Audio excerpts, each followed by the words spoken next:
ini waktu demi waktu terus berlalu hingga akhirnya nanti tidak akan terasa akan meninggalkan kita. Bulan suci Ramadan ini adalah tamu yang semua kita mungkin 1 bulan, beberapa pekan sebelum Ramadan ini semua berdoa berharap untuk bisa dipertemukan dengannya. Hingga akhirnya Allah Subhanahu wa taala menetapkan kita tahun ini termasuk orang-orang yang mendapatinya. Allah Subhanahu wa taala memilih kita termasuk di antara yang mendapati tamu agung ini. Hanya saja apakah kita nantinya termasuk tuan rumah yang akan memperlakukan tamu-tamunya dengan sebaik-baiknya, itu kembali kepada diri kita masing-masing. Tamu agung ini datang dan akan pergi pada waktunya.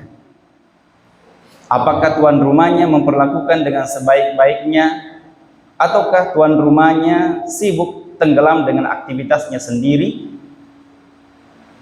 beraktivitas keseharian, tenggelam dengan kesibukannya, tidur, lebih banyak tidur daripada bercengkerama dengan tamunya, lebih banyak istirahat daripada berdiskusi dengan tamunya, mengambil faedah dengan tamunya. Ini kembali pada diri kita. Dan tentu saja jamaah sekalian yang dimuliakan oleh Allah Subhanahu wa taala, ironis jikalau kita orang-orang yang sudah lama merindukannya, tetapi begitu mendapatinya kita tidak termasuk orang-orang yang bisa maksimal mengisi dengan sebaik-baiknya. Karena itu jamaah yang dimuliakan oleh Allah Subhanahu wa taala, pada kesempatan ini yang paling pertama yang saya ingin ingatkan pada diri saya, agar kita memanfaatkan dengan sebaik-baiknya bulan suci Ramadan ini. Oleh karena seluruh rangkaian amaliyah Ramadan di bulan suci Ramadan ini pada dasarnya adalah bagaimana melatih kita menjadi pribadi-pribadi yang nantinya terbiasa, sehingga setelah kita keluar darinya kita pun sudah terbiasa dengan itu. Kita ulangi, seluruh rangkaian amaliyah Ramadan yang kita lakukan ini pada dasarnya adalah untuk melatih kita. Karena itu jamaah sekalian, ya pada bulan suci Ramadan ini kita memang harus memaksakan diri, melatih diri kita, melawan ngantuk, melawan beratnya beribadah. Kalau saja pada bulan suci Ramadan ini kita tidak bisa memaksa-maksakan diri, kita tidak bisa bertahan, maka bagaimana lagi di luar bulan suci Ramadan yang keutamaannya tidak sebagaimana bulan suci Ramadan ini. Bulan suci Ramadan ini diumpamakan oleh Imam Al-Jauzi, Imam Ibnul Jauzi dalam kitabnya, ibarat Nabi Yusuf dengan saudara-saudaranya. Ya, ibarat Nabi Yusuf dengan saudara-saudaranya, yang mana Nabiullah Yusuf alaihissalam mendapatkan perlakuan istimewa dari bapaknya, dari ayahnya dibandingkan dengan 11 saudaranya yang lain. Maka bulan suci Ramadan ini Imam Ibnul Jauzi mengibaratkan seperti itu, yang mana setiap tahunnya ada 12 bulan yang bulan suci Ramadan ini dilebihkan. Bulan suci Ramadan ini dimuliakan, yang mana kemuliaannya itu tidak ada pada bulan-bulan yang lain. Kelebihannya tidak ada pada bulan-bulan yang lain. Karena itu jamaah sekalian, merugi, sekali lagi, merugi mereka yang mendapatkan Ramadan ini, tapi kemudian keluar daripadanya namun tidak bisa memaksimalkan dengan sebaik-baiknya. Hadis-hadisnya, dalil-dalilnya kita sudah banyak mendengarkan tentang itu.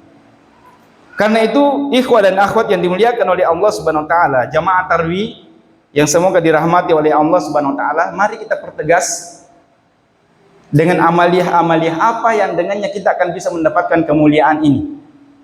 Teori-teorinya, materi-materinya sudah sering kita dapatkan, bahkan sudah kita dapatkan menjelang Ramadan.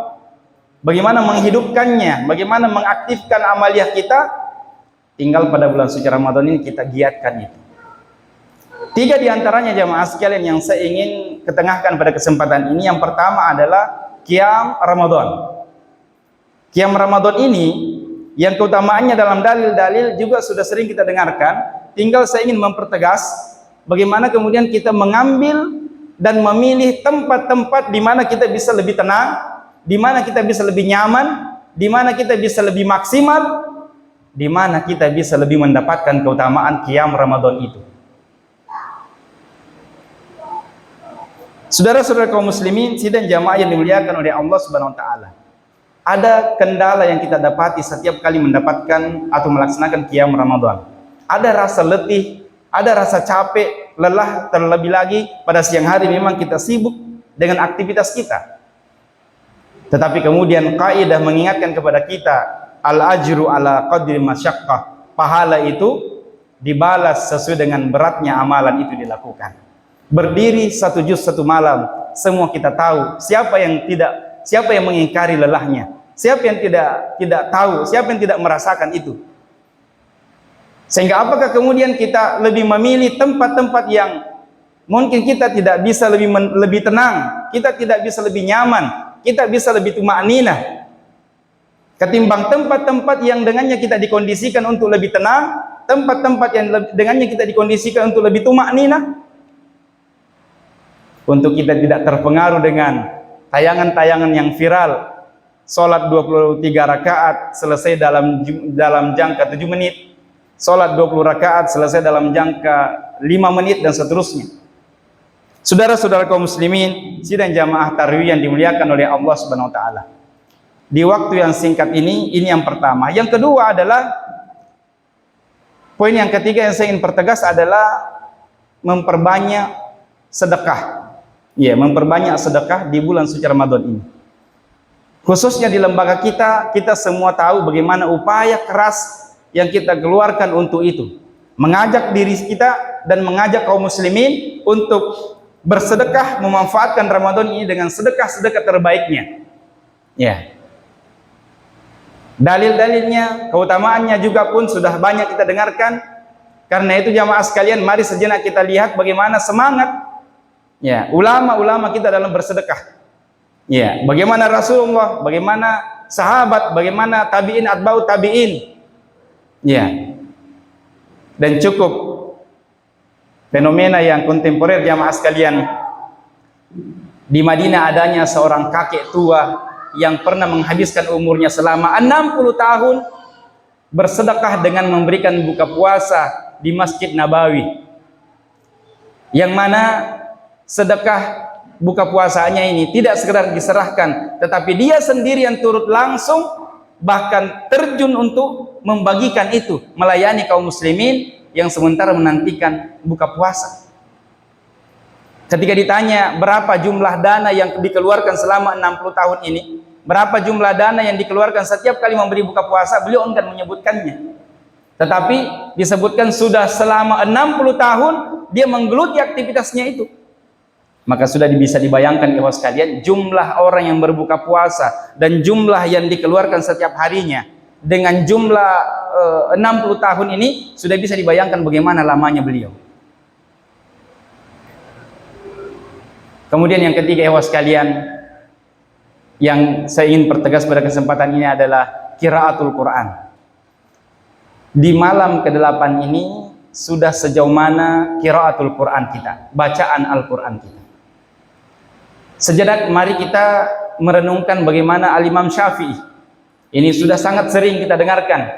Kali ini saya ingin mengangkat bagaimana Qatadah Ad-Dausi, salah seorang tokoh tabi'in yang digambarkan, disebutkan bahwasanya dia mampu menamatkan Al-Quran sekali setiap 7 hari. Sekali setiap 7 hari. Dan pada bulan suci Ramadan, kemampuannya itu kemudian lebih meningkat lagi. Dia mampu menamatkan Al-Quran sekali dalam 3 hari. Dan ternyata pada 10 malam terakhir Ramadan, beliau meningkat lagi, mampu menamatkan Al-Quran sekali setiap hari. Pertanyaannya, bagaimana dengan hadis Nabi yang melarang kita menamatkan Al-Quran 1 kali setiap hari? Kata ulama kita, larangan ini berlaku pada setiap harinya, pada hari-hari umumnya. Adapun pada waktu-waktu tertentu, waktu-waktu yang utama, dan itu tidak dawam, tidak selamanya kita lakukan, tidak setiap hari kita lakukan, maka tidak mengapa menamatkan Al-Quran sekali dalam setiap hari. Saudara-saudara kaum muslimin, ikhwah dan akhwat yang dimuliakan oleh Allah Subhanahu wa taala. Ini mungkin di antara poin yang kita ingin pertegas, sekedar mengulangi apa yang sudah sering kita dengarkan bersama, sekedar murajaah, ya, bukan perkara baru yang kita sampaikan, tetapi ya, mengamalkan firman Allah Subhanahu wa taala, fadzakir fa inna dzikra tanfa'ul mu'minin.